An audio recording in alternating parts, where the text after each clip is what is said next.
Hello, everybody, and welcome to another episode of Funbearable. I am Chuck Staten. My name is Brad Rohr. And I am Ray Harrington. And man, oh man, how you guys doing?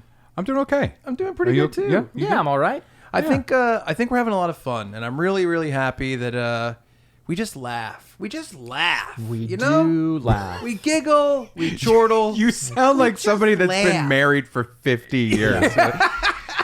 You know, we have a lot of fun. We laugh. We laugh so much. So I had one thing I wanted to bring to the show today that I wanted to tell you because I don't know where this is going to go. I don't know if it's negative or innocent or whatever it is. Okay. All right. When you're in school, tell me if this ever happened to you. I graduated.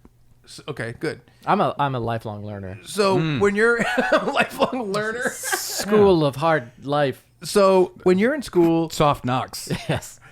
when I was a kid, I was very delusional, and I think that's When you were a okay. kid. When I Yeah. was a kid. When you were a kid. Thank goodness you've grown out of that. So when I was like 7 or 8, I remember being at my Grammy's house as my grandmother, and I was like, I'm like, I can draw the Tiny Toons pretty good, you know, Buster, Babs, Plucky, and I was like, I'm gonna draw the Tiny Toons, color them in, Sure. cut them out, Okay. put a tray table outside, and just sell them. I'm like, I'm gonna make a fucking easy, cool million.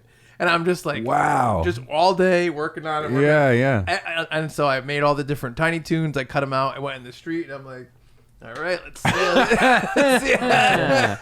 Any minute now. Tiny Toon drawn on loose leaf. You've rented a Brinks truck to haul away the cash that will undoubtedly be coming in. So I really did this, and I did stuff like this all the time, where I would just have these grandiose ideas, and be like, this is going to be a thing. This makes sense. I know. It's crazy, right?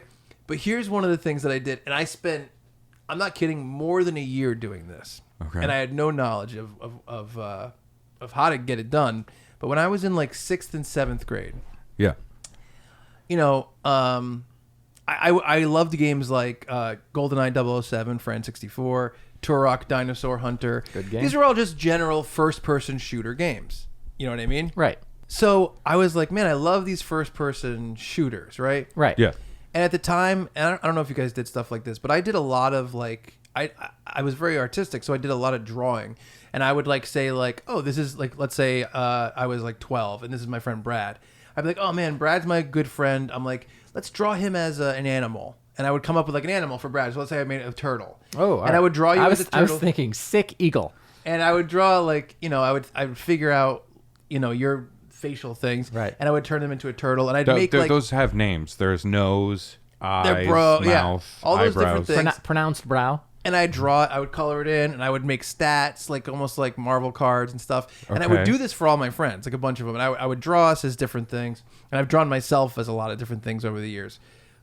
Heroes, kings, studs. No. I mean, I'll give you a funny side story that you're gonna hate. But A lion that killed Osama bin Laden. I was always a mouse. I was always a mouse. Okay. And I used to draw myself when I was like 12, like having sex with like women. But that as a were- mouse? As a mouse.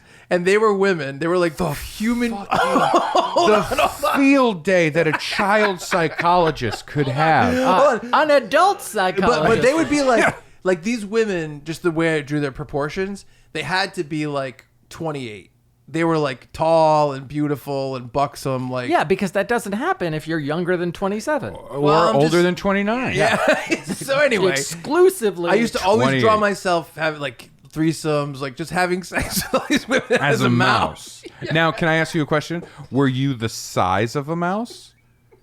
You were a human-sized mouse. That's it. Were you an adult-sized mouse or a child-sized mouse? Think Howard the Duck. That size? Yeah.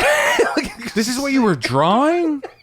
I probably still have the drawing. You were drawing We don't like need to see them. you as like a 3-foot tall mouse. 4 foot. 4 feet. Then he's fine. Yeah, having sex with 28-year-old women solely, just exclusively. This is when I was like 12, He 13. He draws in a little driver's license. I like how your ages are getting older. Well- You started with like 10 or 11, and then you're like No, 12, no, no. 13. So 13. Yeah. 13. Well, I was in 7th and 8th grade. I know I was going to school in Portsmouth at the time. Okay. So that was before 9th grade. Yeah. So anyway, In ninth grade, you were like, I gotta stop. But I will say they weren't like pornography explicit. It was all, you wouldn't show like a spread vagina. Respectful. yeah. Tasteful. Like my dick wouldn't be in it. Germane to the story. Exactly. Yeah. Anyway, this isn't even the revelation. It's enough of a fucking revelation. So basically, I was making Fievel porn, and I made myself Fievel, and it was called Fievel Goes South. Oh, we did two different jokes. I was gonna say Fievel goes down. Oh yeah, that's Goes not bad. down. Yeah. So I think there's an Igby goes down movie. So There is, So I wanted to draw all my friends, right? Of course. I loved all my friends. Sure. But you wanna fuck 'em all. But I don't know, as humans, whatever. I figured out like, this one has braces, freckles. I'm not the best artist in the world by This any mouse means. has braces.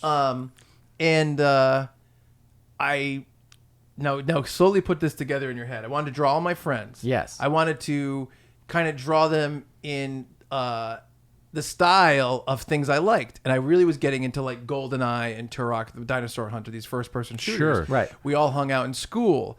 So I wanted to have us in the environment we were in, which was our school. Yes. And I wanted them all to have places. So I started drawing frame by frame them in this world. And I was like, it'll be fun. It would be a first-person shooter starring me in our school with you guys, all my friends, as part of it. And I would draw the hallways and going down this way. Part of it. But what I eventually made that I realize now in 2022 is a detailed plan. is a first-person school shooter video game when I was 12 years old. Yeah, starring your friends. Starring as me victims. and my friends. Yes, my friends as victims. Yeah. Yeah. And I kind of realized that within the past year. That mouse has a gun. That 4-foot tall mouse has a gun. Wait, which part am I more freaked out about? No, it wasn't a mouse in this. Shooting cheese. What's It's the fact that it's having sex with. Is that a 28-year-old? We were all humans in this. Okay. But I have all these drawings of all. You kept them. I have them, and it's them kept with them. guns, like shooting at me. Right, 'cause of it's course. first person. Yeah. Right. And it's like the bang, it goes back in. It's like they hide. You know what I mean? I take them out, and I made a school shooter video game starring myself, killing all my friends in my school when I was like 12. You see, there is a thing of like when you are that age, you're dumb. Yeah. You know what I mean? Like, I think every 12-year-old, 13-year-old, like 10-year-old, whatever it is, I think there's a period of time where you're just kind of an idiot, where you have an impulse in your brain, but you don't have the wherewithal to like have it thought out enough to be like, oh, actually, that's stupid. Yeah, You know what I mean? I can't see the consequences. Well, Yeah. also, I think a big part of it too is like when you have that much, when you're an adult, you have a job, you have responsibilities. When you're 12, you don't have a job or as many responsibilities, obviously.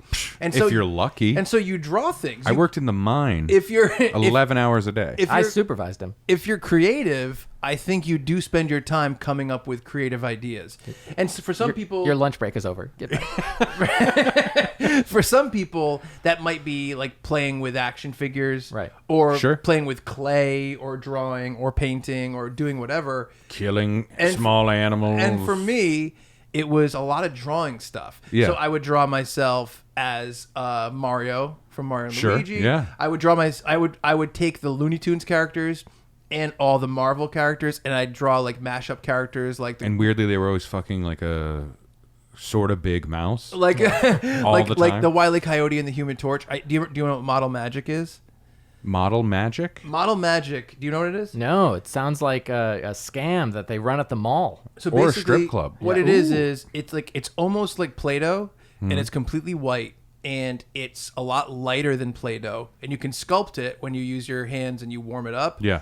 And then you can put it in the oven and you bake it, and it becomes. Oh, okay, yeah. You know what I mean? Yeah. And I would make little like action figures. Yeah. The only problem with it was that it was very, very delicate. So anyway, I used to make model magic action figures of like the Wile E. Coyote and the Human Torch mashed up. But I always was super creative. I used to make short films with like The stop Wile E. motion. Torch? The Wile E. Torch, and I don't know what his name was, but the Human It's either- Coyote. it's either that or the Yeah. human Human coyote. He's like, this sucks. But but anyway, so I think I was just brimming with creativity. Yeah. And one of my many creations was a first-person school shooting video game where I killed all my friends. I got in trouble at school. So nobody ever found out about that at your school? I talked to all my friends about it. Yeah. I drew it all the time. Everyone thought it was cool. Yeah. I don't know if like a school shootings in like 1997 were that hot button of an Right. issue. What do you think? No, Because there were some. Right. Well, I think once Columbine happened. Columbine was the turning point. And here's what happened to me.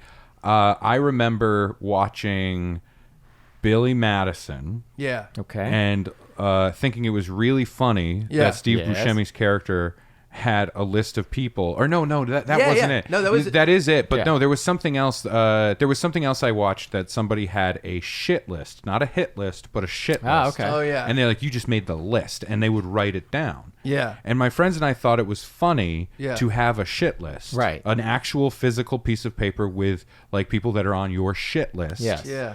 And so the Buscemi thing, that's an actual like hit list. Here's people I'm going Right. to kill. Right. And so we had our own shit lists, and I had this ridiculous piece of paper, like one strip of lined paper that I had cut so I could write names on every line, and it was like a funny thing. Yeah. And it was folded up, and it was in my high school wallet, right? Yeah, yeah, yeah. AKA no reason to have this. Yes. Yeah.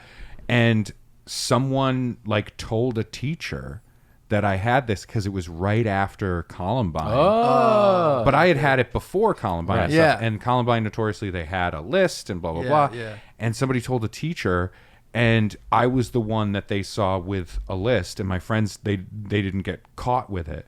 And I got taken to the principal's office, and they talked to me about this in like at the level of like, you have a list of people you're going to shoot at school. Right. And I was like, oh, no. Like, that's not me. Yeah. I'm probably one of the people on the list. Yeah. I don't want this. You know what I mean?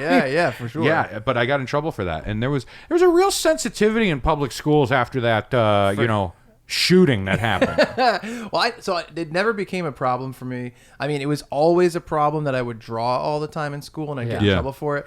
But never like, oh, he drew this school shooter video game. Yeah. But it's funny because I got in trouble a lot. it's one of those things where it was more about, I'm gonna take myself and my friends and insert us into every type of thing I like. Right. Yeah. So if you are in school and you have your friends and you're like, well, we love GoldenEye. I mean, if it was Mario Kart, we all would have been driving little go-karts. Yeah, You know what I yeah, mean? yeah. It's whatever Yeah. it is. But I thought about that and I'm like, Jesus, it's just so strange. All the drawings exist. But it's like a totally innocent thing. That, Totally. Like, so much of that happens, though. You know what I mean? Yeah. Like I said, like the little shit list thing. That's another like, oh, it's dumb for Right. me to have the list. Right. It's a stupid thing. But in my dumb like 13-year-old head, I'm like, it was funny in that movie I saw where the guy had a physical list of Right. people. You just made the list. You know. Yeah. I feel so like yeah, you would I'm have gonna something write like that in high school. I didn't. I think he has a spreadsheet. No, in high school, I got along with almost everyone because I was so desperate to be liked. I never really developed a personality. I was just whatever this group needed me to be. Like I was bullied once in 4 years, and for like half of a lunch break. I was definitely unkind to people. Really? But What do it you was mean? it was Really? more. Like Yeah, you were a bully? I would like. I've talked before on the Chuck and Brad podcast many years ago about like the stories I would write in high school. Oh my And- God. Does and- Ray know about these? No. All right, so it started out. Oh my God. It started out. my God. You want to put people you know in projects you like. Very similar to Chuck. Exactly. The first one was a horror story, and it was like 10 Horror pages story. long, called The Power, and it was Ooh. basically like, what amusing and gross ways can people like be killed in this slasher movie? Yeah. And I don't remember, like, I'm pretty sure that I turned out to be the killer, but it was so like cartoonish. Yeah. And like in a way that like an 8th or 9th grader would think is like, what if they were peeling vegetables and then the vegetable peeler peeled off all their skin? Like it was that kind of stuff. Yeah. And as I got older, it was like parodies of Speed, but I'm the good guy and the calculus teacher's the bad guy, like that kind of stuff. Yeah. And but then it was also like erotica from someone who has read like Letters to Penthouse, but doesn't get it. Oh no. This is And the best. it's like, it was like, oh, then she pulled down his pants and she gave him a blowjob and he came immediately. Like that was part of the story. Like no Wow, I love description. this Hey, story. yeah. I've been there. This guy's relatable. It's a real page turner. Wow. But it was also like stuff where I'm like, I could write a gangster rap, and like, I cannot. Yeah, no, It was misogynistic. Not oddly enough, not racist. Just like mean towards women. Like, Yeah. in what way? In what way? I've since disposed of it. So Yeah. I don't want to bring it up because I'm so ashamed. it just I using think the coming word immediately bitches? can be mean. Yeah. And then or is it like girls are mean? They break my heart. Is it like that? no, it was not like that. No? It was a 13-year-old white boy kind of taking on gangster rap. No, but hold on. I want So to hear that's about what what was it like? Well, it was. You don't have to remember the exact lyrics. Just No, give me a topic. I don't And remember a the beat. lyrics. It was really like being frustrated with women who don't put out. But phrased. 13-year-old Hey, being guys, put guys. out. Oh. I've been there. Just everything 13-year-old Brad We says. have to get women on this podcast. I'm ashamed of who I was. Like I'm so Sure. glad I grew out of that. I know there Yeah. are people who don't. Can True. I say it's really strange because I did all the same stuff as you. Right. But my stuff was just super nerdy. You've read some of my raps. Yes. And I said that me and my friend Brian Bowman were a couple of coke drinking blokes. Yeah. Like it's like that Oh, kind of God. like, but there's no misogyny. This was like awful. And then also directed like toward people who didn't deserve it, where I was like, Yeah. this girl was mean to my sort of friend, the guy I sit with at lunch, and so I'm gonna write a really mean poem about her. And I did, and I I don't know how to atone for this, and Yeah. I don't know her well enough to reach out to it. But Like, it's I don't that know if people- period of time. yeah. I was gonna say I don't know if people are like, oh, Brad Rohr at 12 years old did Yeah. this. Oh, I and was so definitely. that's- I was in high school, probably 16. Yeah, Like old still, I old think enough still- that I should have known the consequences. Like it Yeah. was just cruelty for cruelty's sake. And But I'm you're in that world. But you grew, and that's feel what bad matters. about it. But like her experience was worse Yeah. because of my desire to be liked by people that, quite frankly, I didn't really like. Yeah. Do you I think just, that she was hurt? Was she hurt by it? You think? I think so. I think she was more hurt by like the breach of confidentiality of what happened between the two of them. Oh, and yeah, my yeah. lampooning it in a like explicit profane way. Yeah. Than she was about like my involvement, because like I didn't know her. Yeah. And This is tough because like I think there is a part of it that is the teenage thing. Yeah.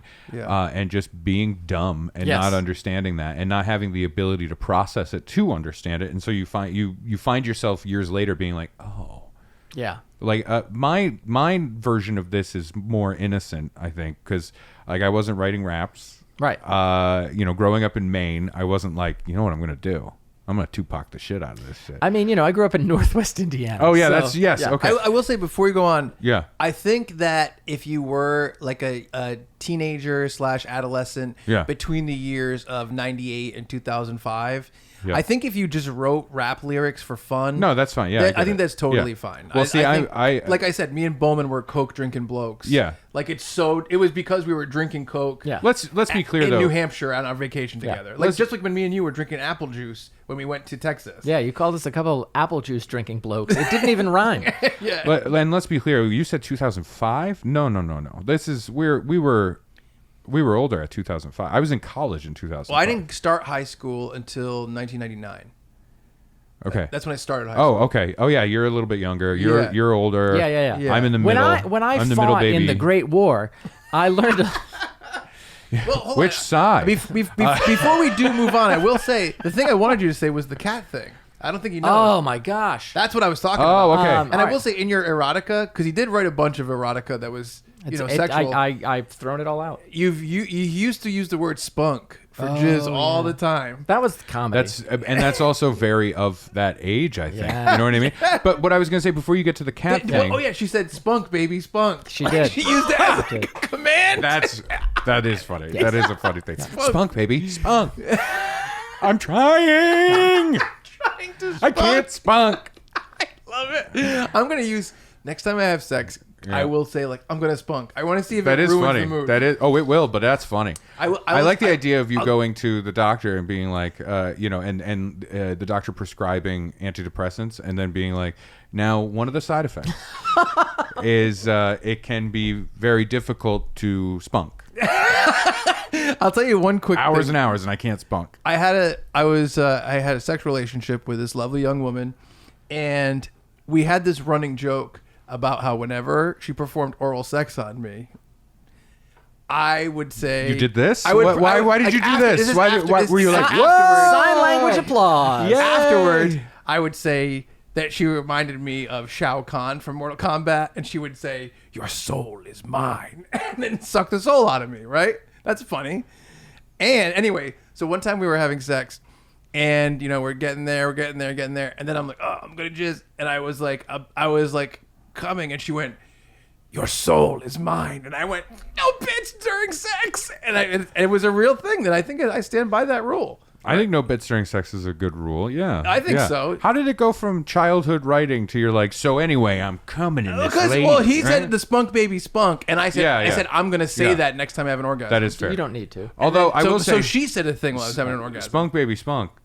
That's a #1 hit single in 1998. Spunk Baby Spunk. So I here's also think it doesn't have to be about jizz. We could just make spunk baby spunk be about. a T-shirt that we do. No. Well, I mean, like spunk is like you have spunk, kid, right? Yeah. That's Right, a like thing, moxie. which But that's is somebody. moxie. No, but that's somebody holding a bucket filled with spunk. Yeah. Yeah. You got spunk, kid, and yeah, I got it right here. You got spunk. I got it right here.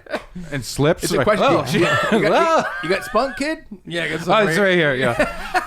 It's paintbrush, splat. I hate Anyway, so soul but is the mine. embarrassing thing that I did, like I wrote stuff too, Yeah. but it wasn't injecting myself or my friends into it. We would just write like short Right. stories and stuff. It's embarrassing to look back at it. The one that I thought of during this conversation that was spunky, right? It's spunk related. Yep. Is I wrote a short story and I was so it is that thing of like you're just dumb. Some Yeah. things you just don't know yet or haven't experienced to let into your brain. For sure.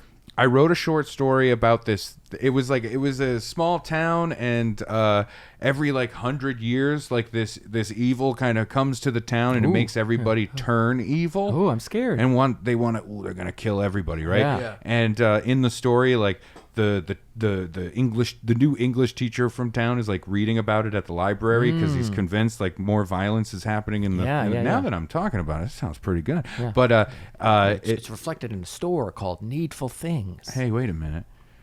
Yeah, see again, I'm like, fucking 12, 13 years Right. old. I still have never read or seen Right. Needful Things, but I know the thing. Right, no reference. But anyway, I probably saw something about it and it seeped into my head. And I called it, I was 13, 12. I Yep. didn't know this term Oh, boy. really, or Oh, boy. it wasn't part of my vernacular enough to really be in my head. But it was like this thing in my 13-year-old brain. I'm like, all right, it's this I thing. love how much qualification there is Yeah, before because I'm embarrassed. I Yeah. am genuinely Oh, yeah. embarrassed. But I'm like, okay, so this thing, it comes every 100 years. This thing, but it's an unnamed thing. But Right, it's yeah. coming every 100 years. Yep. And so I wrote it out and I printed it, and then on the first page in big block letters, it Yep. was called "The Coming," and the older classmen, Yep. upperclassmen, the older kids, they were suddenly super interested in my short story. Yes, And they good. wanted to read it. And I was like, yeah, I'm a writer. You know what I mean? Like, I felt really good. Like, my friends and I, we would write short stories, put Yeah. it together. We tried to get, like, a school literary paper going in high Yeah. school. It's bananas. It's Just so like my stupid. Tiny Toons thing. Yeah, so stupid. No, you it's know? great. It's foolish. My second story was called The Spunkening. The spunkening. It jizzes at night, right? Yeah, so they were reading it, and I'm like, this is really cool. Like, Yeah. they like it because in the short story, it's just like, oh, the coming is here. You know what I Yeah. mean? And all that. So the coming. And I think it ends with like the librarian, like stabbing the guy at the very end. Yeah. Like he can't stop it. And then she whispers like, the coming is here. And it's Yeah. like, it's so bad. Yeah. But I remember them reading it and thinking like, yeah, this is really cool. And then they're laughing. And that's when they made reference to it. Right. Like, oh, that. You know what I mean? Oh, jizz spunk. Got it. Spunk jizz. Yeah, right. Now I get, and I was just so humiliated in that moment. I really, really was. So that's ridiculous. not so bad. That's it's not just bad. embarrassing. Yeah, I did a lot of stuff like that, but I think that, you were just talking about the idea of trying to make the school paper thing. Yeah. And I was making the Tiny Toons thing. I think that stuff is kind of like the hallmark of someone who wants to do a bigger thing. Yeah, But when yeah. they're that age and they have so little experience and all these different things. And there's no one ahead of you to like guide you to a space. just like you're just stumbling. You're oozing in the dark. creativity. Oozing it. Gross. Yeah. You're oozing creativity. It's just shooting out of you, and then you're exhausted for a while. Yeah. Finally, once you get it out, you're like, oh, I needed that, you know? Yeah. No. I'll say this too. Like I got, there was a lot of like, oh, you're creative. Let's stomp the shit out of that real quick. Yeah. I got in trouble. I used to do prank phone calls. Yeah. Used to enjoy the shit out of some prank phone calls. Yeah, And I me would too. record those prank phone calls with my friends. Yeah. And then I put out a CD because my friend had a CD burner. My Oh, best yeah. friend Yeah, in school, high school, had a CD burner, Sean. And this was like, I didn't even have a computer at my house. I would have to go to his house and look at like Jenny McCarthy naked. You know what I mean? Right, yeah. So he had the CD burner, and we made like 20 CDs of this thing. We called it Star 67 because that's what you dialed a block caller ID back then. Yeah. Beautiful. And I was selling. That's a great title. Oh, thank you. Yeah. I was selling them in the school. Yep. Like $5, you can have the thing. And I didn't care. I was like, if one person gives me $5, this is awesome. Yeah. Yes, You know what I mean? agreed. And I got in trouble. The principal got wind of this, confiscated the CDs, listened to it, and then called me in and said, I'm going to call the police because this is harassment and it's illegal for you to record these phone calls. I'm going to call the police because what you've done is committed a crime. Like, just a piece of shit, an asshole, a fucking jerk. Yeah. Yeah. Stick in the mud. Yeah. Rulmeister. I hope you retired and then died. Rulmeister. No, I don't want him to die. So a lot of that in educational administration. I like to use the word rulmeister when I think someone sticks to the rules too much. I call him something else. Brad's Something I a won't say on rulmeister. here. I'll give you a hint. You know an aunt? Yeah. AUNT. Yeah. Yeah. Maybe change that A, bring it up a couple letters to a C. Yeah. I like to refer to him as I don't like a rulmeister. an aunt. But a real aunt. Brad's a well-meaning. Here's the thing: fucking if aunt. Chuck is driving the wrong way Yeah. down a one-way section of a parking garage, shouldn't someone at least give like a frightened intake of breath from the back seat? Like, Yeah. Absolutely. Anyway. Yeah. But so my point is like he was like, I'm going to call the cops. I'm going to do Right. this stuff. And he sent me off to whatever study hall. I think I had study hall. And he's like, so at the end of the day, you're going to come in here and there will be a police officer here and you're going to talk to the police. Just real shitty Right. behavior, Yeah, right? also, like, what kind of scheduling is that? And like, is this how you spunk? Yeah. Like, do you Yeah, spunk by like Yes. doing this to a kid? Just talk to me. Right. Yeah. And so during my break or my study hall, I looked up what the laws were in the Yep. state of Maine for Right. recording phone calls, and it's a one-party state. I was just gonna ask So this, one yeah. party has to be aware of the recording. Right. The other party does not. Right. And so when I went back to the principal's office at the end of the day, I'm like, hey, so check this out. Here are the rules in Maine. I haven't broken any rules. I tried to sell some CDs, sold a couple of them. I don't know if that's a rule of the school that I Right. can't sell stuff, but it's certainly not a law. Yeah. So can I have my CDs back? Yeah. And he gave them back to me, and I was like, you listened to it? And he's like, yeah, I listened to it. I'm like, oh, did you like it? You know what I mean? Like, just Yeah. like, fuck you. You know what I Yeah, mean? for sure. And yeah, so, but there was a lot of stamping down creativity Yeah. in a big way. It bums me out. It really bums me out because I look back and I'm just like, man, what would have happened were I in a place that was like, hey, this kid could maybe use a little direction this way, Right. or like, let's give him some space in this area, stuff like that. It's tough, and I think that's one of the things that has happened. I know this isn't funny, but like I do think that people are trying to figure out like education in a different way and be like, oh, well, Yeah. we used to have this thing where it's like everyone has to do this way, and then we realize that people learn in different ways, Right. and they're trying to adapt to it a little bit, which I think is really positive. Yeah. But I had actually had a bunch of people when I was growing up, kind of encouraging me. I think in terms of like even like one of my teachers, we were reading The Dollhouse or A Doll's House. What is it called? It was The Awakening and I think A Doll's House. Yeah, I think so. And it was these two. I should have called it The Awakening. It was these two stories, and they were like, if you want to make a short film with the characters and the themes or whatever, then you can go do that for extra credit. Wow. And so I did it, and it was like a cast of like 7 people, including our buddy Jordan, Nikki Holden, who we're still friends with. And we made a big Abe video. Vigoda was in it. Abe Vigoda, yeah. R.I.P. But I played. He was the doll. Actually, remember I told that story about the teacher that I asked to my prom? Yeah. She's the one that said that, and I played her in it. And you thanked her by just miming eating her butt. You made it her butt. It was not. I never didn't even know about butt stuff at the time. I didn't know. Your Honor, I don't know about butt stuff. I don't know anything. I'm butt stuff ignorant. That's all, folks. I did a similar thing though. When I was in school, my friends and I, we liked to film things and we loved wrestling. And we knew we weren't going to be cool wrestlers. We knew we were going to be like fun, tough wrestlers. Well, you know, like Cool wrestlers. Well, you know, how, like back in the day, like there was like a rash of like backyard wrestling, and it's like we use glass and barbed wire, and thumbtacks. Like we were never going to be like we're tough because we are not tough. No. So I was like, let's do like This wrestling. guy's got a pillow, buddy.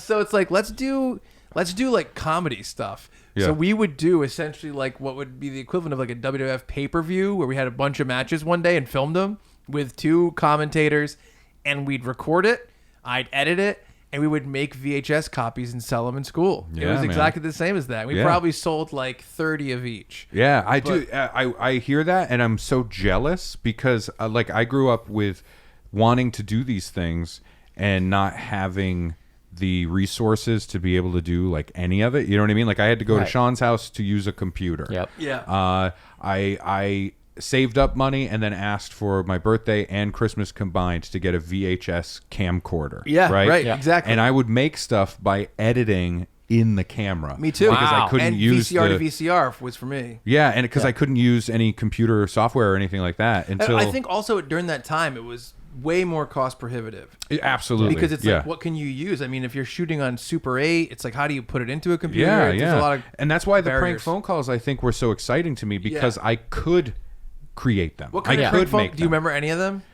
Any appropriate ones? I'm We used trying to do think. it. We used to do it at drive-throughs and film it. Oh yeah, You used to go to drive-thrus and do This them. was I remember one we were outside on a cordless phone and somebody screeched to a halt in front of it, and I just rolled with it, and I was like, oh my god, he hit him, right? And I'm screaming that, and then my friend Sean is going, he's doing that kind of stuff. We did some prank phone calls of like calling like hotels or motels late at night, getting the front desk person, like the overnight desk person, and say, there was one, I talked to this guy for like an hour. Wow. He wouldn't get off the phone. I had to do 2-part tracks on it because I was just like, I'm in room 272. And I have no toilet paper. I'm sitting on the toilet right now. My wife is asleep. I don't want to wake her up. And I'm calling you because I can't leave this toilet seat. So what I'm asking you is to quietly come into the room and just don't look, but open the door to the bathroom, roll a piece of toilet paper, just roll one roll of toilet paper in, and just really trying to get this guy to do it, and just over and over describing, and then starting to hit on him a little bit, right? And I think the line that I remember from it is have you ever kissed another man? Have you ever kissed another man? And then he's like, no, I haven't. I'm like, oh well, sometimes tastes change. Like when I was a kid, I didn't like mustard. Now I love mustard. You know what they call me? They call me the mustard man. This is like ridiculous stuff. That is so like sophisticated compared to the type of things I was doing. Well, I loved like the Jerky Boys and stuff when I was growing up. Exactly, yeah. I would ride my bike and listen to like the Jerky Boys or the Adam Sandler sketch albums. Right. And that formed a lot of why I'm broken. You know what I mean? Like I love the Adam Sandler sketch albums were huge. That was one of the things I asked my mom for. I was probably 12, and I remember she got them for me. It was only 2 were out at the time, which is They're All Gonna Laugh at You and What the Hell Happened to Me. Yeah. And What the hell happened to you? And no, What the Hell Happened to Me? No, it's What the Hell Happened to You, isn't it? What the hell happened to me? And I only get excited when I see a girl pee. What the hell happened to me? I remember the lyrics. Okay. So, she listened to them. My mom listened to them after she dropped me off at school, and she flipped out on me. Yeah. And she's like, I was embarrassed, and I was by myself in the car. Like, I'm not. And she took them away from me. Damn. But I remember that we used to do the prank phone call. Well, the prank things to drive-throughs all the time. Right. We used to just drive around and film it. And there was a bunch of funny ones, but I remember one with our old buddy Matt Fairchild. We wanted to come up with ones that kind of didn't work as well because that would be funny for the filming. So we went up to one Dunkin' Donuts in Warren, and we went up to it, and they're like, hello? And he goes, he's like, hey, what winks and makes love like a tiger? And she goes like, I don't know. And he goes, I'm winking. Which is that so very funny? dumb. Yeah. You can't even see him. Yeah. We used to do that all the time. We did a lot of Jackass stuff. By the time high school hit, like CKY tapes were out, and it was back when I was like, whoa, this purple and yellow VHS tape cover. And it was CKY 2K. Yeah. And, the Jackass stuff had started. So we just made a lot of Jackass stuff. And we had that stupid mentality of just like, it's okay, if it hurts, it's on film. Because Robert Zemeckis said to Michael J. Fox doing Back to the Future, he said, hey, pain is temporary, film is forever. Right? And we would just do stupid shit. And we would go into stores. We had a running thing. It's so dumb. Everything is so dumb when I think about it now. So dumb. To sit here now is like a penance. Like we are paying for it right now by having to, as adults, say it out loud to each other. Right. We had a running gag where I would hold the camera and my best friend Sean and our other friend Sean. Nope, don't say his last name. We'll cut that out, right?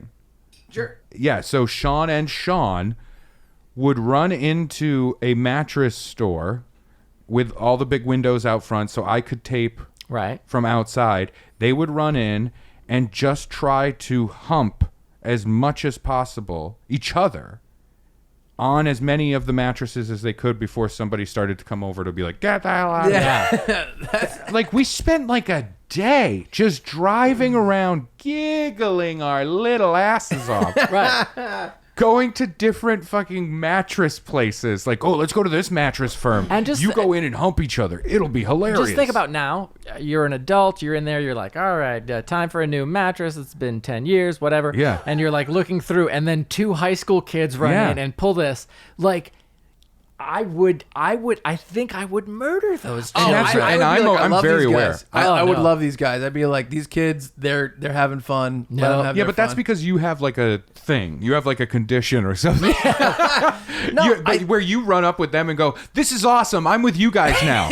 and you start humping and they're like, we're just doing a prank, mister. How old are you? We're just doing a prank, it's what mister. you guys, you're talking about Jackass. I'm going to pitch it here so that we can be trademarked. Yeah. I came up with a Jackass bit, like a bit that could be used in a Jackass film. Yeah. But I was loath to suggest it because then it would be like, well, why don't you guys do it? Yeah. And I don't want to do it. Well, let's hear it. All right.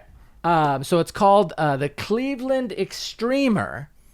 Pretty good already. I'm Oh, already no. into it. Yeah, we're doing no. In which we get some of our cast members lying on the ground or on the floor, whatever, shirtless or mostly naked.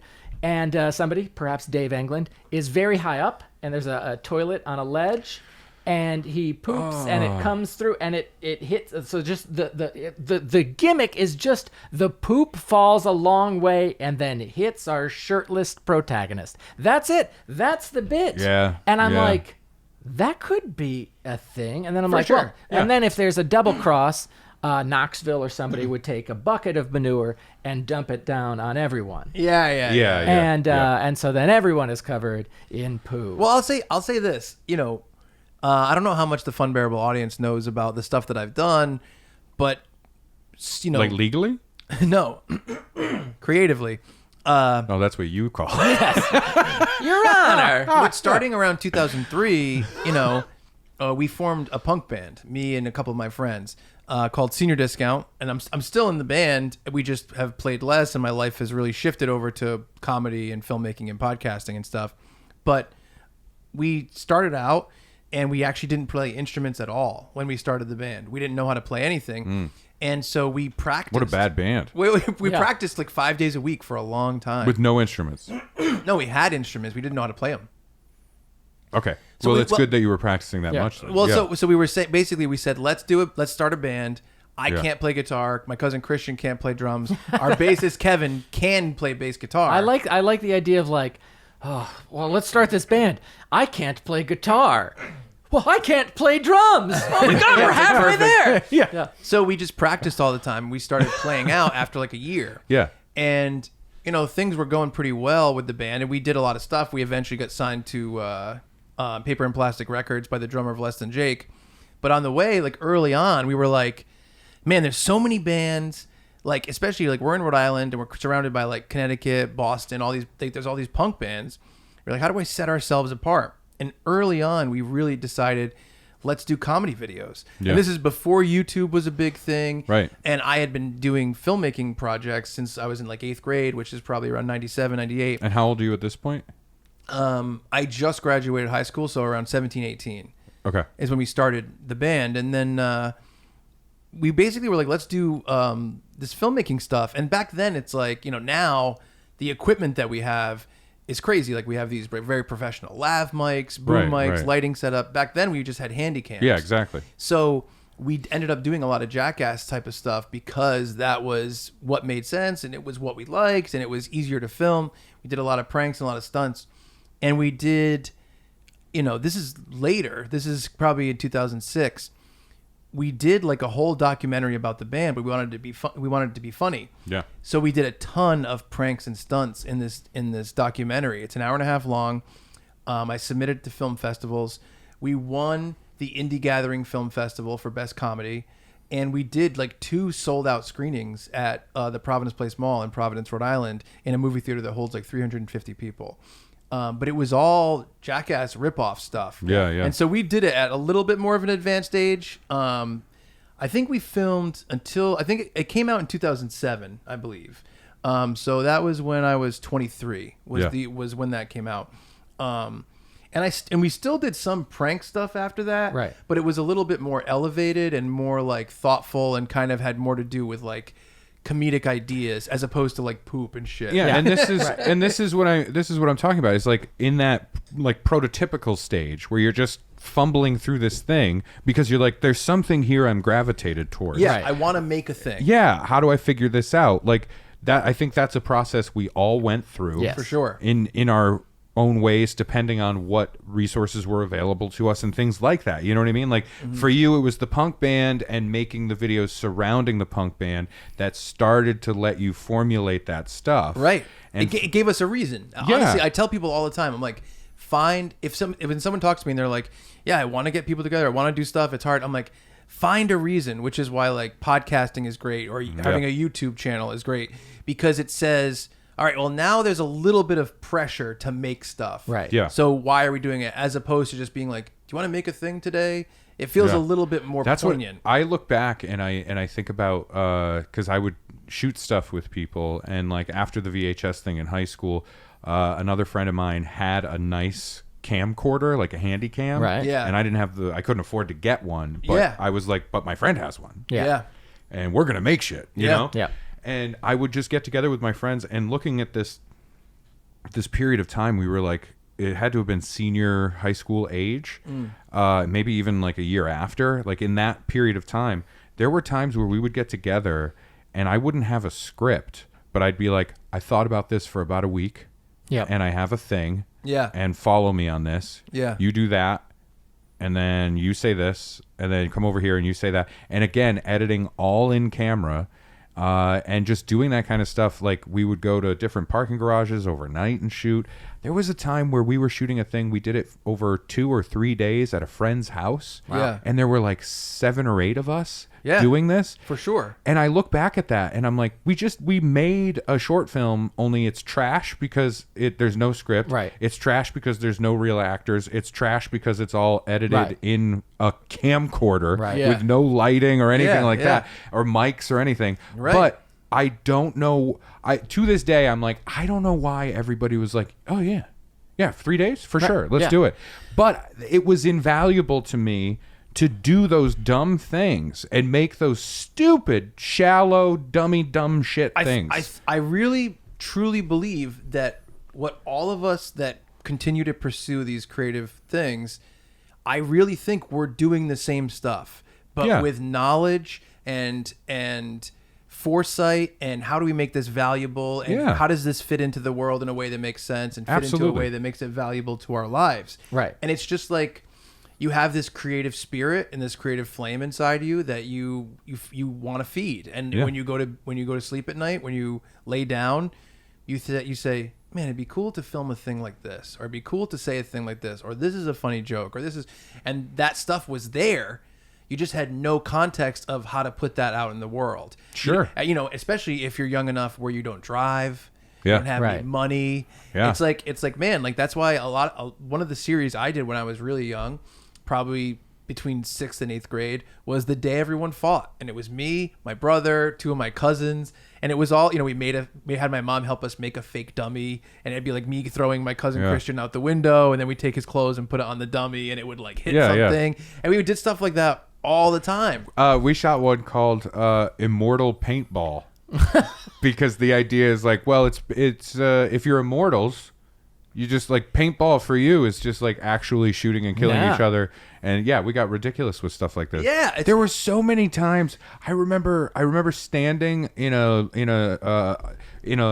street. Yeah. That was a road, really. That was just like in the middle of nowhere in Kittery Point, Maine. Yeah. It was between the line of York, Maine and Kittery, and there's nothing there. It's just high grass and cattails. And we're filming a thing, Sean and I, and he has to have blood capsules in his mouth. And we had learned previous to this in some other dumb video that like the blood capsules make him puke. Oh, okay, good. And I'm like, but you need, and I remember just being there, like the sun is setting, and I said then, I'm like, this is the perfect light. We have to do this. It's the magic hour, right? We have to get this shot now. It's so important in my life. Yeah, I know. That you stand next to this beat up Subaru that used to be your dad's that we beat the shit out of, and you act like you just got in an accident, and you can tell because the car is slightly turned into the ditch.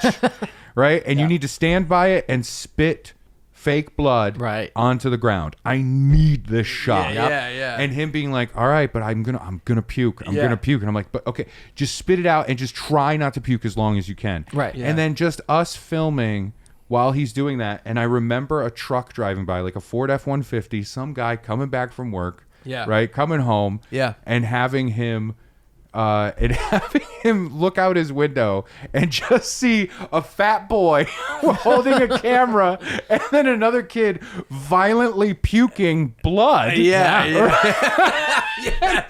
just having that guy be like, I don't know what this is and I want to go home. Oh yeah. You know? I'll tell you. But those things are important. I think so too. That's the point. Yeah. We did one where so the senior discount, basically what ended up happening was we were like, let's just do a video whenever we want to promote a big show or whenever we have an album coming out. And so we would do them periodically. Actually, when Brad first became friends with us, he became a character in the senior discount videos. That's right. You showed me some of those videos, and they should never see the light. No. I swear, the content, the content in these videos. So much spunk. They should never be seen by anyone. With that. So anyway, do you want to continue to work? It was hold on. So anyway, they eventually grew to the point where they were basically. It was basically a sitcom that kind of like Curb Your Enthusiasm, where we played versions of ourselves, but very elevated and exaggerated. But there would be multiple storylines eventually, years later. But one of the early ones we did was, we would just come up with these ideas very loosely. And the idea for one of the videos, and I think it was called Turkey Dance Film Fest. Because we would just come up with names like last minute, be like, what do you want to call this? And it was around Thanksgiving. And we were promoting a senior discount show that happened at the Strand in Providence with Badfish the night before Thanksgiving. We used to do a show like that every once in a while. And the idea was that I usually was kind of in charge of the videos, and the person that helped me the most at the time was our old bassist, Alan Souza. Right. And the idea of this video was that I was not doing it, and Souza was in charge of the videos. Yes. So he had all of us come up with our own pitches. So the video was everyone's going to come up with their own idea for a video that's involved with us. So it was Christian, our drummer, our bassist, Kevin at the time, whoever was involved with us. And we did a bunch of them. But the final thing that was kind of a through line was that one of the guys that did a lot of these videos with us was our buddy Ben Chauvin.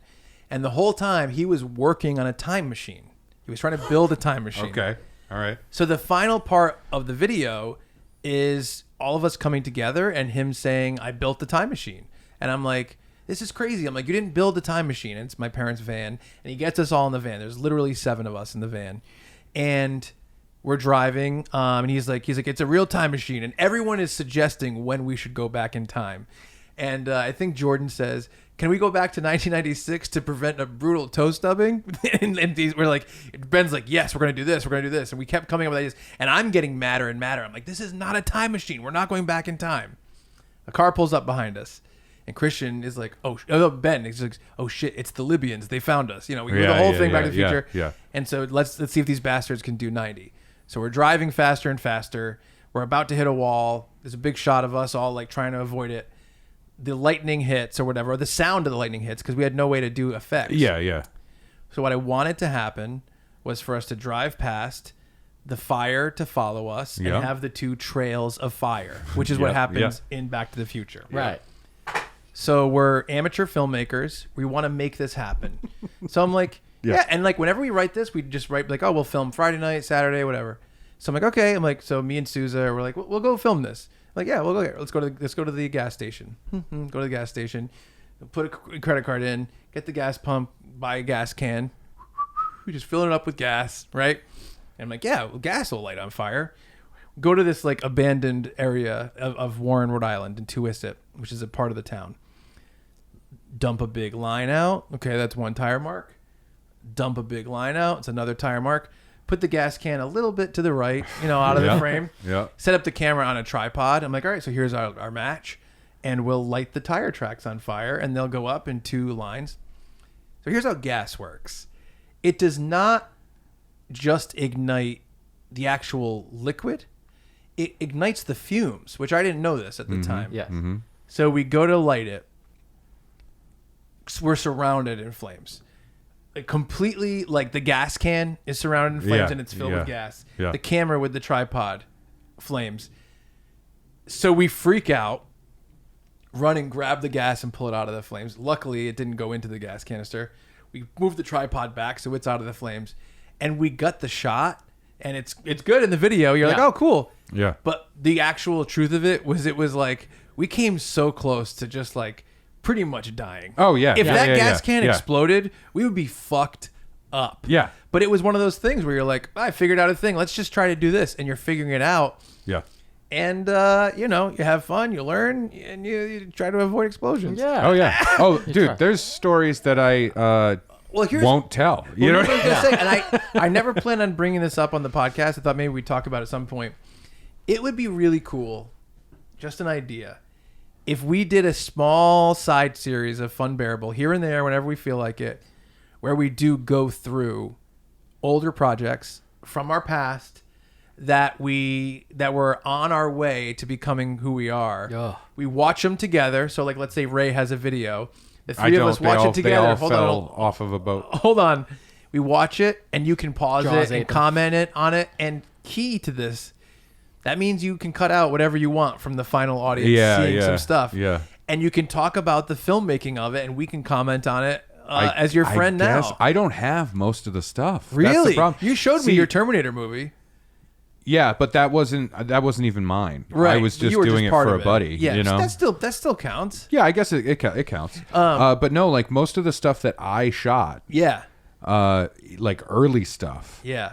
You know, like I said, like I had the VHS camcorder. I don't know what happened to the tapes. Yeah. And then most of the other stuff was just my friend's camcorder. Yeah. And so I never had the tapes. And so like he had all of those tapes. And I'm Right. like, man, that'd be cool if I could have those and make sure nobody else did. You know what I mean? Yeah. So I just don't have access to a lot of the stuff. Well, maybe you have some stuff that you could call upon, and then maybe Sure. it's possible you could reach out to someone and see if you can get some of it. Yeah, not that guy though. And I have Jail. I don't know. so much stuff. Oh, I know. It's I know. the stuff that I have, Because like, What is like embarrassment of riches, but opposite of riches? well, it's funny because Brad is pretty well versed in the stuff that we made post 2004. Yeah. Because he eventually became part of it, and I'm actually really proud of a lot of the writing we did. Yes. And I think we came up with a lot of really good stuff and really good bits that would fly today. But also there is a lot of stuff pre 2004 that's only on VHS tapes that I do have, and I have a VCR and all this stuff like that. So we could watch some stuff eventually and comment on it, and I think that'd be really fun. I think it'd be really fun. Stoof. I will say this too. Another thing I'd like to bring to the podcast that we've never really talked about that much. We essentially wrote a TV pilot version of the Senior Discount Television show. Yes. Like the videos we did, because like I said, it was almost like the Monkees, where the Monkees were a real band and this is a fictionalized version, but for adults. But then we wrote an outline of a whole first season and what every episode would be. Yeah. And it'd be awesome to take that kind of stuff here and just kind of talk it out and be like, this is cool. What if you did this? Like, I think talking about that kind of fun stuff is cool. Yeah, I think it's tough because I feel like a lot of embarrassment with past stuff. Yeah. Like I can't even deep shame. Yeah, Well, like more so than embarrassment. even listening to like the first album that I put out with Stand Up Records. Yeah. Right. Even listening to that, I haven't listened to it in ages. The last time I did, I think, was around when my second one was coming out, and I wanted to listen back to it. And it's just frustrating. Right. Like I listened to it and I'm like, oh, that's an idea. Right. Yeah.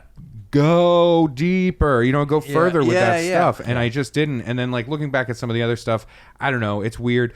But more importantly, and I think we've shared more personal stuff on this episode. I think this is a more like nostalgic kind of sharing episode. And this is like the journey of people who are creatives. Yeah, and that's what I was gonna say. Is because I think this is probably I've enjoyed the conversation. I think it's the least funny episode we've ever done in our lives, and I think we need to look back at that. Right. But perhaps it's a bonus episode. no, I think it's good. I think maybe it's a it good is. episode. I'm tilting towards Brad because No, I I'm not. This is I had great. a fun thing about bees that we'll do some other time. Yeah, I have but a thing about 911 that we'll do another. oh yeah, Oh yeah. So, but what I wanted to say is I think this is a valuable thing because it shows that however you're going to get there, I think you will end up, if you are really leaning towards some sort of creative thing, you will end up somewhere in that. Right. Because when I started sure. that stuff, and I'm sure you felt this, and I'm sure you felt this, like I had no view of becoming a filmmaker or a comedian or anything like that. I was just like, I really like doing this stuff. And I think you find yourself committing your time to something. Right. And if it's a creative element, fine. Or if it's, you find yourself dedicating most of your time to like your schoolwork or a job, whatever it is, I don't know. But that's kind of an indicator of where you're going to be. No matter what, I could be consciously like, I'm going to do this. Right. But if I spend my time really leaning into all of these creative things, you're just going to end up there. You know what I mean? I think so too. I think you stay in school only if you need to.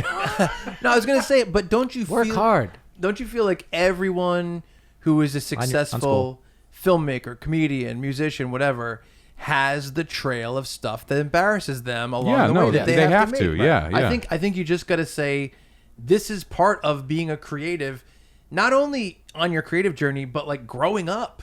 Like, what else is a 10-year-old going to make? A 12-year-old, a 14-year-old, a 10, I mean, are they all drawing themselves as anthropomorphic mice? This is a thing. Yeah. Well, I've got a sex thing. As you hop slightly in your chair. I've got a sex thing, which is why I'm humping this ghost. Yeah. But before we go, this was threatened earlier. Ah, rats! I was hoping we would. Don't not say rats. I was hoping we would not get back to the cat thing. The cat thing. Oh, the cat thing. This is a closer. So, Absolutely. freshman year of high school, so 14 years old, I had a crush on a young lady, and would write her love poems. Okay. As you'd expect. Did you give them to her? Or were you Yes. No, collecting them? I would read them to her, or I would give them to her to read. I'll be honest, my left testicle up inside my body right Should be.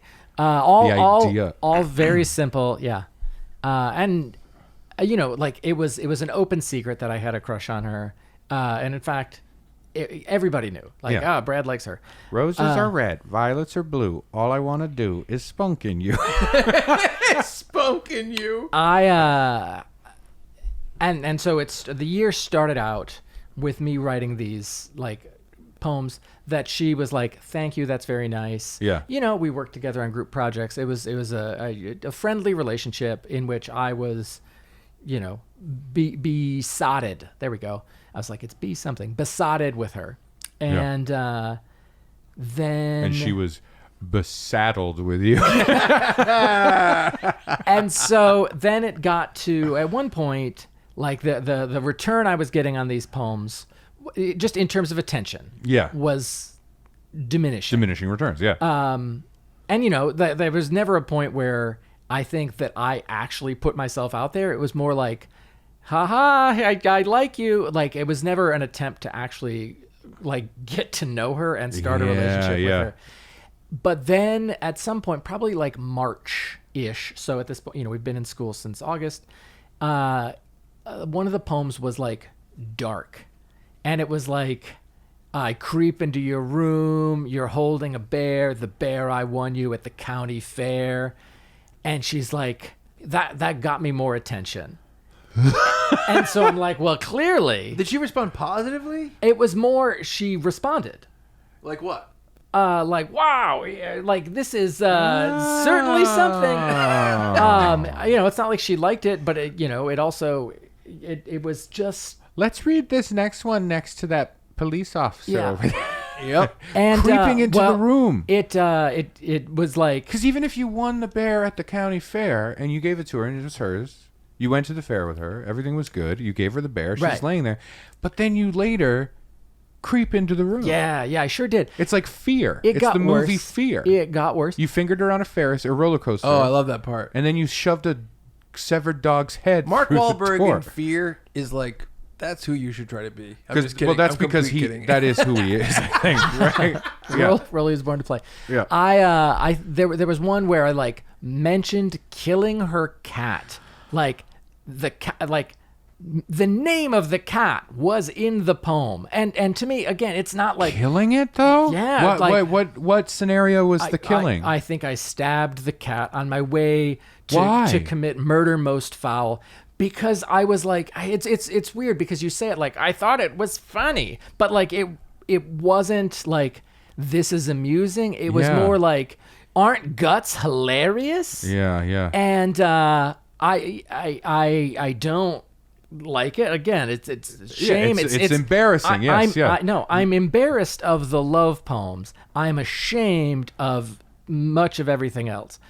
And so it was the idea that like I just wanted her to notice me. Yeah. And if I wasn't being noticed with this positive stuff, well, being negative got attention. And you know, and it was never a thing where I was like seriously menacing her. It was more like, hey, I wrote this thing. Isn't it weird? Yeah. And it was. And you know, we're acquaintances online. I've apologized like through different media. I don't know that she's ever acknowledged any of those apologies. Well, at this I say you point, should keep apologizing, like maybe week to week. Yeah. face to face. I'd like to. Week to week, face to face. You know, and Hey, remember me? It's me, Brad. And you know, if I don't see her in public, maybe I like get into her house and apologize. And maybe because it's been so long, the cat has since passed, I'll dig it up and apologize to it face to face in front of her. I'm so sorry. Yeah. Do you? I forgive you. I forgive you, Brad. So And it's just a dead cat. Oh, you want to bite me back? You got me. it's very wet. It's a weird chapter of my life that I don't like. Yeah. But is also part of it. I think you're doing. I think you had. I think if someone can look back at their middle school, high school life, Yeah. and not have what the fuck was I doing? Yeah. You did it wrong. Yeah. You know what I Yeah, mean? You're I think supposed to so. look back and go, oh. God, why did I say that? Why did I do that? Why did I go there? Why did I? Why was I even attracted to this girl? Or why was I mean to this girl? But you can't know be what I mean? born an adult with like your understanding of social Right, norms. right. Well, and, not like, how until you should science catches up with my plans. Yeah, you know what I mean? You have to go through development, and Yeah. it's funny too because I mean, a lot of society is saying like, well, here's what you want to do in the moment, and here's how you act dignified and how you're polite to people. Right. And when you're fucking a little kid, all you know is you have these weird urges. You know, Right. Yeah. And maybe for you wrote a weird story. I wrote a where lot of you're them. like, I killed a girl's cat, and like looking back, you're like, holy shit.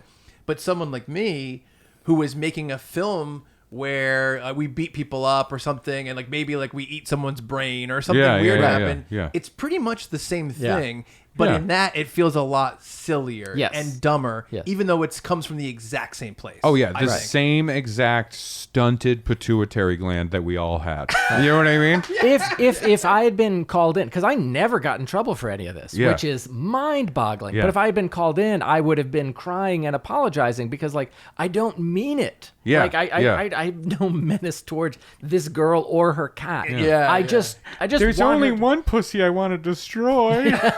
Oh, too far? Too far? Do you want me to destroy you? Yes, I do. I guess his hand is in her anus. Yeah. You know, on second You thought. know what? Where's your sink? Yeah. Oh. Oh. I'm gonna wear this cat like a sleeve. But no, listen. I think you're okay. I absolve you of that Thank you. as an outsider hearing this Yes. moment. Listen. On first blush, Yes. I'm just like, whoo, you know what I mean?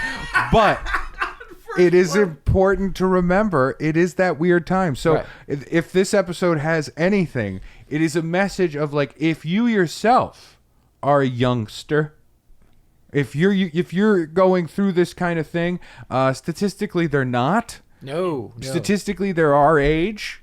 Sure. Statistically, I think. Well, I think what'd be fun is, do any of our fans have any similar stories or maybe stuff that they were embarrassed about? I want to hear that. Write us, for sure. funbearablepod@gmail.com. Yes, Write us please. some of your embarrassing stories. Did you make embarrassing short films? Did you write anything? What's Did you the thing record that you some said songs? to a girl or whatever? You know what I mean? Love There was a girl I was going to ask out because Yep. we were going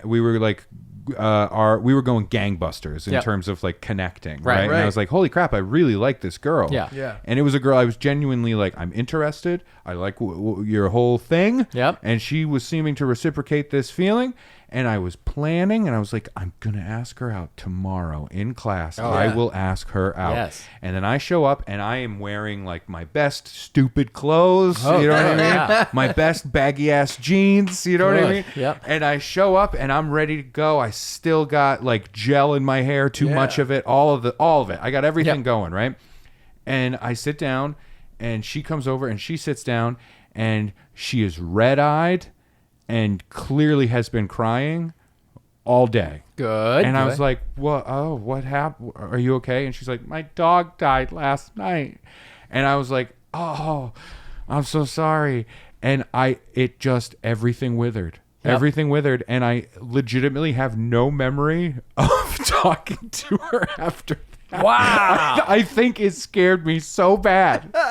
So bad. Freshman year of high school, I think it scared me so bad. Yeah. Where I was like, I'm going to do this. I'm in a movie. I'm going to be the guy. And Yeah, I'm going to yeah, do yeah. it now. I'm in a movie. And to have something I did not expect Right. in my wildest dreams Yes. to be the situation, I think it scared me so bad that I went like running from everything Yeah. involved for in it. sure. So And she's funny. like, I saw this creepy guy walking out of my house with a knife, he had beady eyes and an oversized brow. He had some reddish hair. But no, I think it's all of these things are an important aspect of like growing up. That sounded way too deep, and I apologize. It's not even deep, just serious. Yeah. But I do think it's a thing. And if you do happen to be a young person watching this, like it's okay. Be fucking weird. Yeah. You have your Yeah, mistakes. don't hurt people. Don't hurt anyone. No. There is a line Why of did you weird. have to say that? Like, we didn't hurt anybody. Well, Did you? Oh, I killed a guy. right, In a don't train kill yard. anybody. I killed a guy in a train yard. Yeah, well, that was fun. It honestly, wicked fun.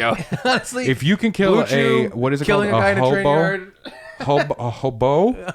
I killed a hobo Yeah. in a trade yard. Yeah. It was a fun thing. It was like a whole thing. We were playing Manhunt. Yes. Ah, of course, yeah. Yeah, it's a more upscale version of like a flashlight tag kind of thing. And then we were just like, you know what? I can't get off on this anymore.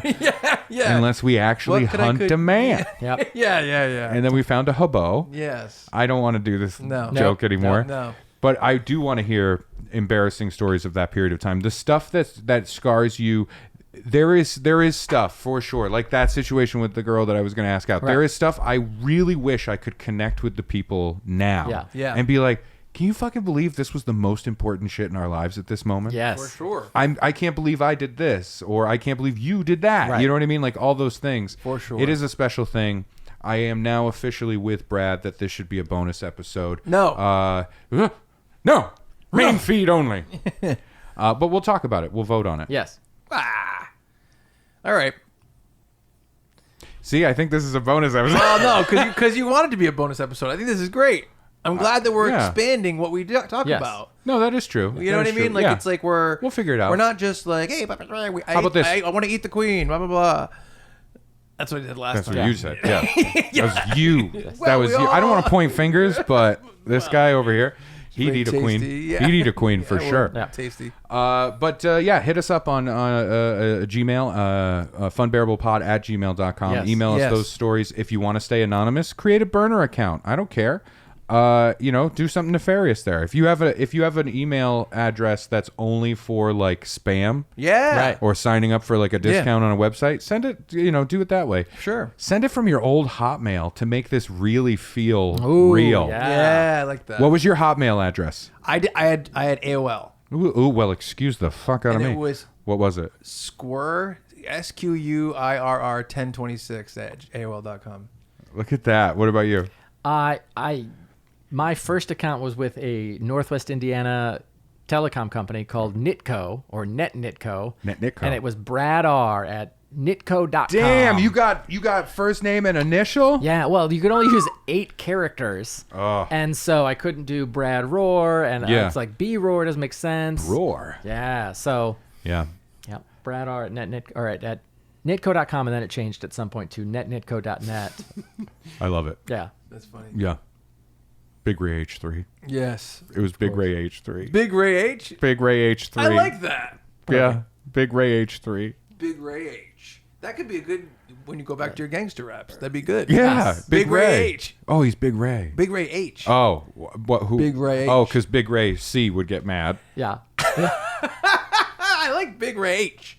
I just like Big H. Rach. Yeah, Big Big Rach? Rach. Yeah. And I'm expecting like a beast woman named Rachel. I was gonna say I want you to wear the Rachel haircut. Yeah, I'm Big Rach. We weren't on a break, and that's all I ever do. We weren't on a break, and that's it. God, Rachel really let herself go. Wow. And let herself. She's 50 Whoa. feet tall. Yeah. All right. I'm so Please glad let us go I'm so away. glad we got to talk about this and put it in our past forever. Yeah. Thank you all so much for sticking around with us. I'm Brad Roar. I'm Chuck Staten. And I am Ray Harrington, a different Ray Harrington than I was back then. Ah, that's good. I'm the same. You know what's funny? No, you're not. You know what's an important thing? I know we're at the very end, but Right. I'll say this because it's apropos for what we're doing, and it's a nice little message to send away for everybody to put in a little envelope, burn, and then eat the ashes. You are not the same person because every molecule in your body is a different molecule than it was then. Your body, the molecules in your body, are replaced about every 7 years. Yeah. Don't laugh at science. Well, it's molecule. Molecules. Yes, I know what it is. We've been doing a lot of stuff. This is a second episode and a lot of different ads that we've recorded. If I can't say molecule at the end, I apologize. But seriously, you are made of star stuff, and it's a different star stuff than it was 7 years ago. Thank you. You know, you're a different person now. I appreciate it. Sorry for being so funbearable. And this time I mean it.